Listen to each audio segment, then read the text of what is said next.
Malda BJP প্রার্থী খগেন মুর্মুর বিরুদ্ধে নির্বাচন বিধি ভঙ্গের অভিযোগ তুলে নির্বাচন কমিশনের কাছে লিখিত অভিযোগ জেলা তৃণমূলের পক্ষ থেকে। সেই বিষয় নিয়ে উত্তর মালদা তৃণমূল প্রার্থী প্রসূন বন্দ্যোপাধ্যায়ের মালদা প্রেস কর্নারে সাংবাদিক বৈঠক। এটা করছি সেটা মূলত based on a statement made by the BJP candidate যিনি 7 উত্তর মালদা থেকে বিজেপির হয়ে লড়াই করছেন। গতকালকে আপনাদের মধ্যে কয়েকজন, আমি যখন ডোর টু ডোর ক্যাম্পেইন করছিলাম তখন আমাকে জিজ্ঞাসা করেন তার মন্তব্যের ওপরে কিছু বলার জন্য বা কোনো কমেন্ট করার জন্য।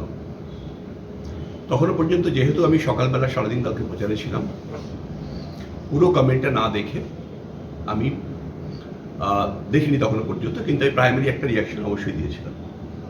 পুরো কমেন্টটা আমরা দেখেছি এবং আমরা স্পষ্ট করে 2-3টে জিনিস বলতে চাই আপনাদের কাছে। নাম্বার 1 হচ্ছে যে আমরা already chief electoral officer west বেঙ্গলকে ওনার বিরুদ্ধে অভিযোগ জানিয়েছি। কি অভিযোগ? অভিযোগ হচ্ছে যে according to the provision of 171G of Indian Penal Code, any false utterances, unverified utterances against any candidate by anyone is an offence.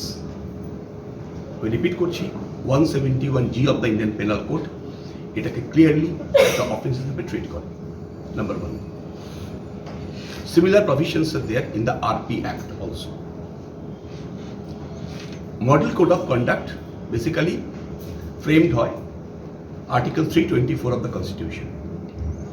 সেখানে খুব পরিষ্কার করে বলা আছে unverified, misleading statement, false statement, without any baseless statement against any person is a clear violation of Model Code of Conduct. Latest 1st March 2024, Honorable Election Commission of India, the guidelines published করেছেন for all the candidates and everybody, for all political parties. একটা কথা খুব স্পষ্ট করেছেন, unverified statement, misleading statement to influence the voters against any candidate এবং low level personal attack are clear violation of MCC, and the person making it will be subjected to stern action by the Election Commission of India. Election Commissioner 1st March 2024 এর guidelines. Accordingly, আমরা আমাদের কমপ্লেনে সমস্ত প্রভিশনকে coat করেছি এবং সেই সমস্ত প্রভিশনকে coat করে election কমিশনকে আমরা মেইল করেছি। ইলেকশন কমিশন আমরা মেইল করেছি, আমরা আমাদের বক্তব্য জানিয়েছি এবং ডেফিনেটলি তারপরে বাকি যে পার্টটা থাকে সেটা অ্যাকশন টেকেন পার্ট, সেটা অবশ্যই ইলেকশন কমিশন অফ ইন্ডিয়ার বিবেচ্য বিষয়, সেটা নিয়ে আমি কোনো কমেন্ট করবো না।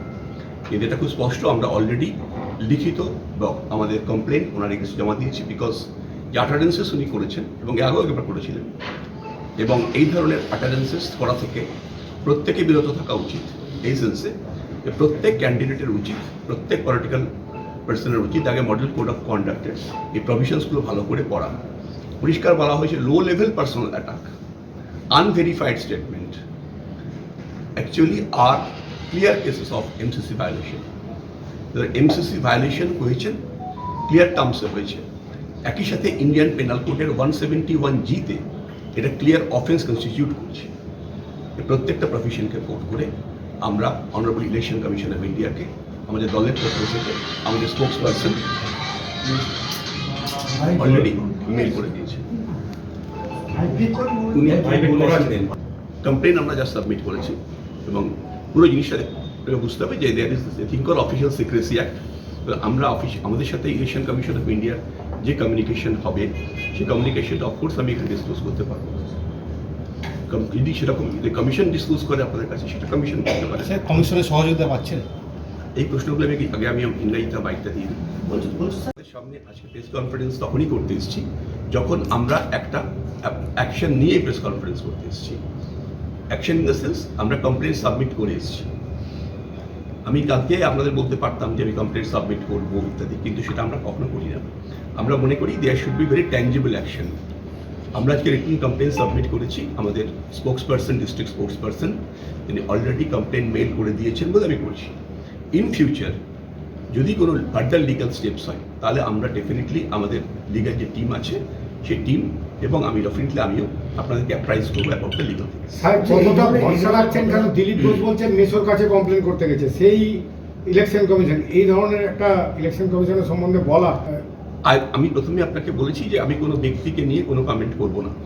উনি যেটা বলেছেন সেটা ওনার ব্যক্তিগত বিষয়, যে ব্যাপার। আমরা ভারতবর্ষের সংবিধানের প্রতি আস্থাশীল, আমরা রুল অফ লয়ের প্রতি আস্থাশীল। আমাদের সম্পূর্ণ আস্থা আছে যে প্রত্যেকটা অভিযোগই খতিয়ে দেখা হচ্ছে, সমস্ত পলিটিক্যাল পার্টির অভিযোগ খতিয়ে দেখা হোক, যেটা সমুদ্র সত্যতা থাকবে তার বেসিসে honourable election commission has the full power, whatever action they can take it they can take. এখানে উনি কোনো ব্যক্তি হিসেবে উনি কি বলছেন আমি ওনার নামটাও করতে চাই না, সেটা আমার মনে হয় না যে এখানে খুব মেনশন ওয়ার্থী বিষয় আছে। স্যার, আজকে হরিশ্চন্দ্রপুরে আমরা আগে এইটা পার্টটা দেখুন, আমি আপনাকে আগেও বলেছি যে যে জিনিসটা বলা হয়েছে সেই জিনিসটা মডেল কোড অফ কন্ডাক্টের পরিপন্থী। Distorted narrative model code of কন্ডাক্টের পরিপন্থী। কোনো কিছু মডেল কোড অফ কন্ডাক্টের পরিপন্থী বলেই তার বিরুদ্ধে সেটা কমপ্লেন করা যায়। সুতরাং ফার্দার এ বিষয়ে অন্য ফার্দার কোনো কমেন্ট করতে চাই না, বিকজ আমি ওই রুল ফ্রেমে বিশ্বাস করি।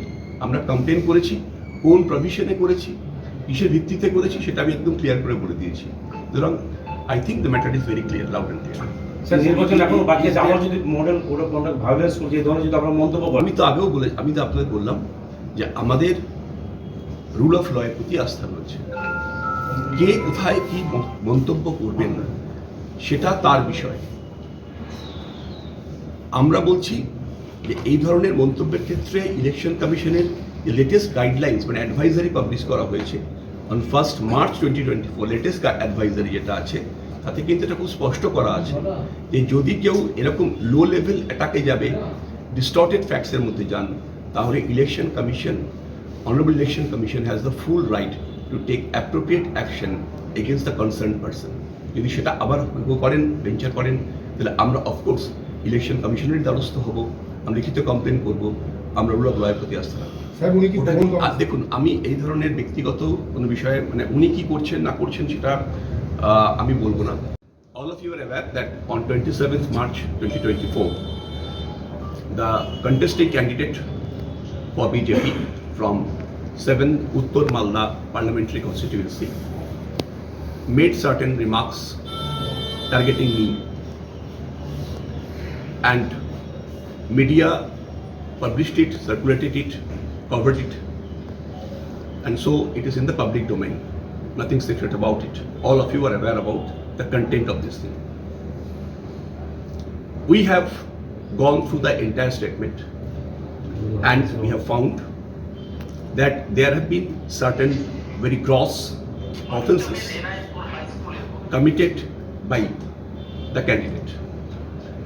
Number one is that the section 171G of Indian Penal Code clearly specifies that any kind of statement against any candidate which is unverified basically constitutes an offense, because it is another way of influencing the voters by making certain false, distorted statement. Secondly, the model code of conduct is framed based upon the Article 324 of the Constitution of India. It clearly prohibits that any kind of false, unverified, motivated, distorted statement against any candidate by any person is clearly a violation of the Model Code of Conduct. The Election Commission of India, the Honorable Election Commission of India, published a rule dated 1st March 2024 in which it has clearly stated that any unverified, distorted statement and any low-level personal attack is a clear violation of Model Code of Conduct, and the stern action will be taken. I repeat, the stern action will be taken as per law of courts against any person who is indulging in this sort of misconduct.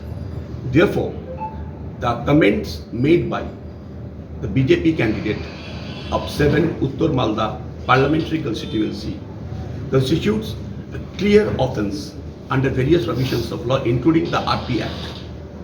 So, we have already submitted our written complaint to the Chief Electoral Officer, West Bengal, this afternoon, and we are expecting that the Honorable Election Commission of India will definitely peruse our complaint, and definitely, as per their guidelines and rules, they will take necessary action on this thing. That is our expectation. Thank you.